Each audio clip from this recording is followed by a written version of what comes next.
Distinguished members of Management Association of Pakistan, respected business and thought leaders, my fellow professionals, managers, students, and builders of Pakistan's future. Assalamu alaikum. It gives me immense pleasure to be here among people who understand that real power does not come from wealth or weapons. It comes from vision, organization, and disciplined execution. Ladies and gentlemen, Pakistan today stands at an inflection point.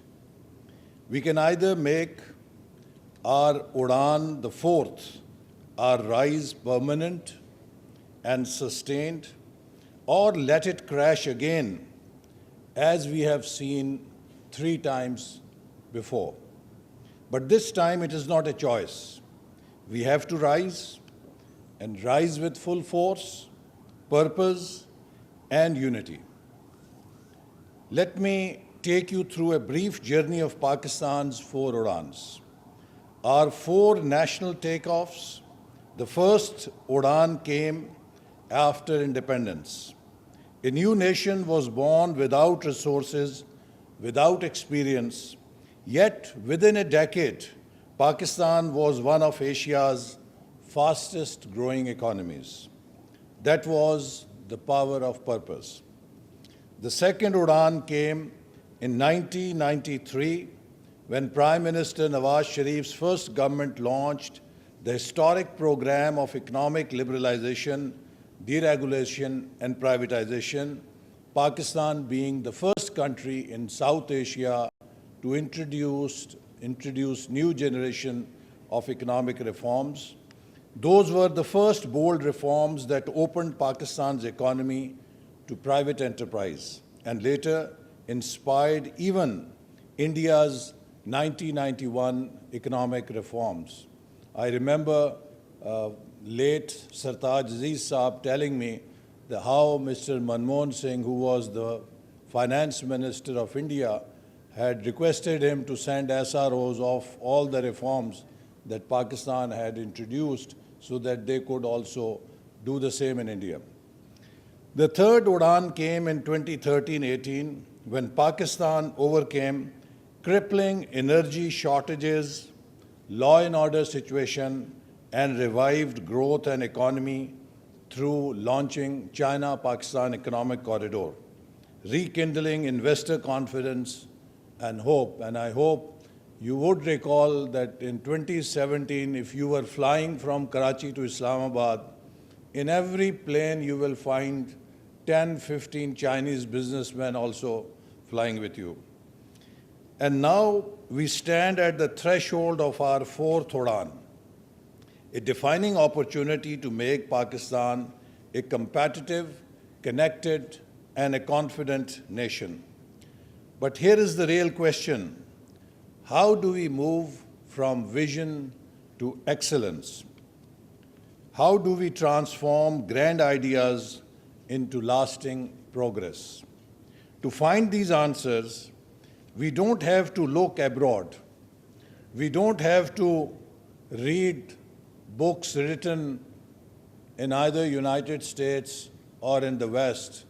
We don't need to study Blue Ocean or Atomic Habits or any other book. We already have a homegrown model of world-class success. A story written in steel, science, and sheer determination.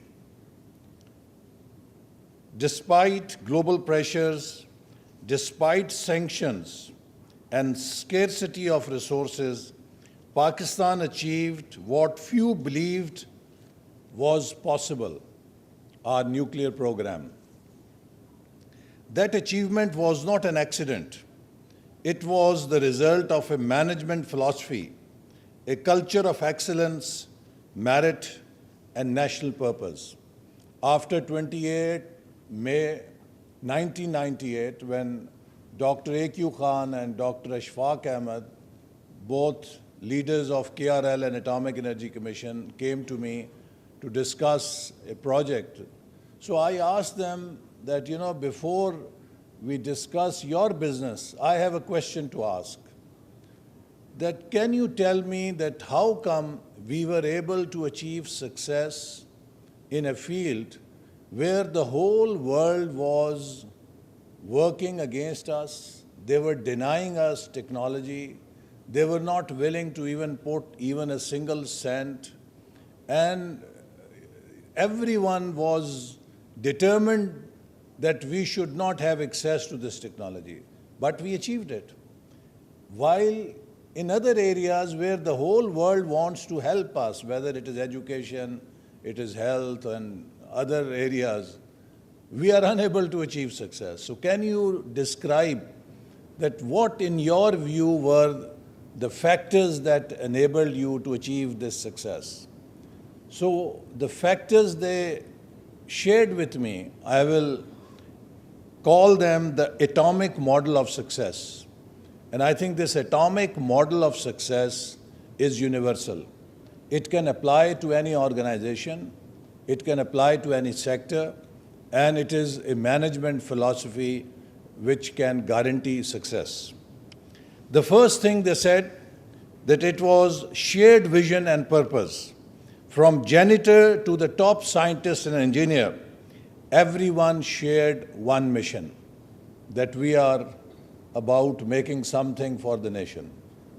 Each employee of their organization was connected with the purpose and the mission that nation had given that organization.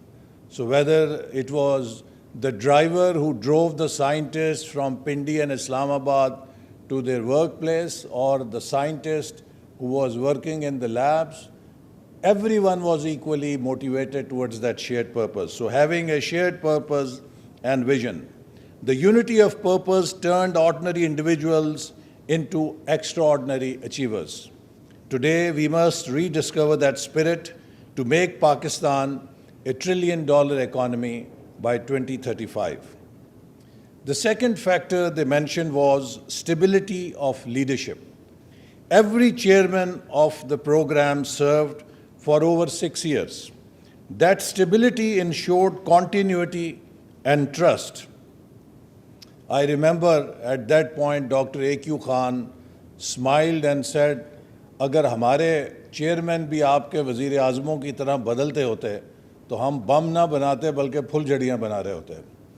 So our national institutions too need leadership stability, not resets with every political cycle. 3, they said we followed and adhered to the principles of meritocracy. There was no safarish in recruitment, promotion, transfers, only competence and performance. And if we want transformation, we must make meritocracy our national creed. 4th, they said it was not the machines that made the bomb, it was the people who made the bomb. So investment in human resources is most critical. Machines did not make the programs succeed, people did. And our future depends on our people's skills, innovation, and creativity. And that is why our government is also now investing heavily in human capital, skills development, and digital innovation. 5, provision of resources. The atomic program got the resources it needed to achieve its goals. They did not have to run around to get their releases released from Babus of Ministry of Finance. If nation had given them a purpose, a mission, it also provided them and enabled them with the requisite resources. Likewise, we cannot build a great nation with underfunded commitments. Our budgets must reflect our priorities. 6, functional autonomy. The program had the freedom to innovate and deliver. Therefore, our economic and development institutions also need empowerment to think, act, and deliver without bureaucratic paralysis. If we apply these atomic model to our economy, governance and public sector and private sector, Pakistan can achieve another national miracle, this time in economic strength, not just defense capability. Ladies and gentlemen, let me share a truth I have learned after decades in government and planning. Pakistan is not an underdeveloped economy. It is an under-managed economy. So the management capital holds key to our future. We have talent, we have resources, we have passion. What we often lack is management excellence and stability and continuity of policies. Ladies and gentlemen, management capital is the hidden engine of national progress. Countries that excel in management, in planning, execution, and accountability leap ahead even without vast resources. Great nations are not built by natural capital, but by management capital, by disciplined managers and leaders who turn plans into performance and policies into prosperity. And that is where you, the Management Association of Pakistan, come in. You are the custodians of excellence in your organizations, and you represent a class of professionals who are steering the way for Pakistan in their respective organizations, and you are also the potential change leaders of our nation. Leading change is not about holding titles, it is about taking responsibility. It means stepping out of your comfort zones. Staying and managing in your comfort zone is not leadership.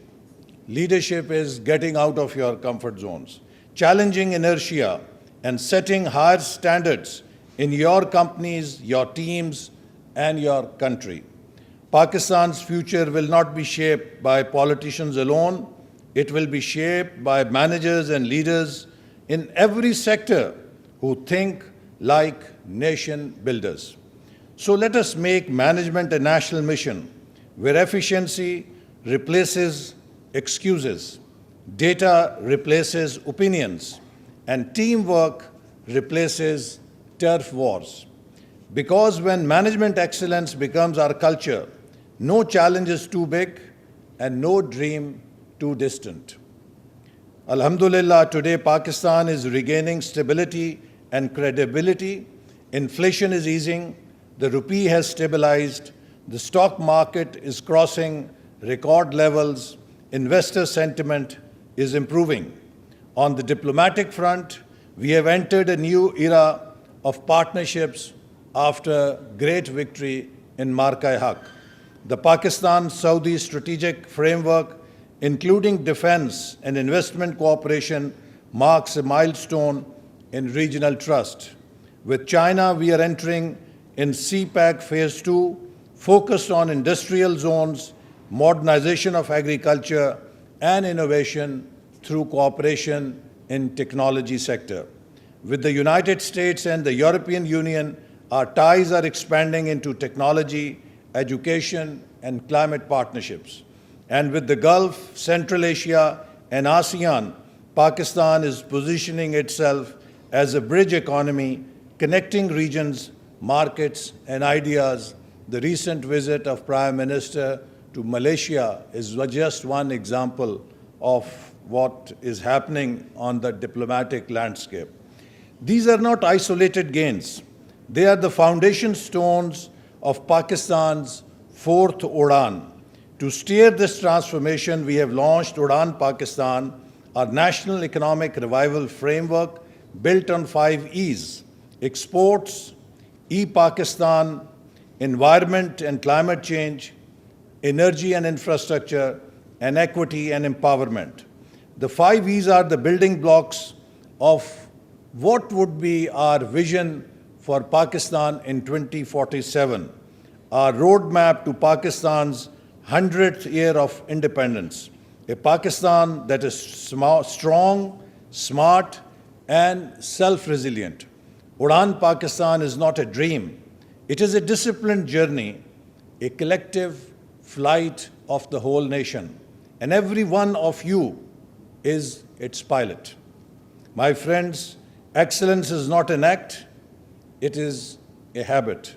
It is born when a nation refuses to settle for mediocrity. We cannot build a 21st century Pakistan with 20th century systems.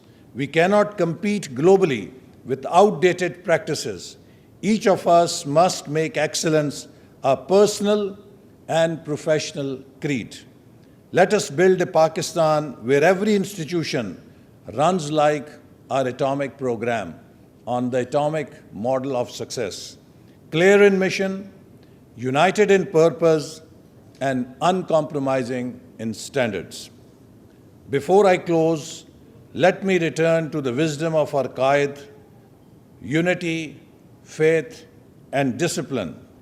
Unity gives us strength, faith gives us hope, and discipline gives us excellence. If we live by these three principles, our fourth URAAN will not only lift our economy, it will lift our pride, our spirit, and our destiny. Together, let us lead this change from vision to excellence, from potential to performance, and from survival to an enduring success. Pakistan Zindabad.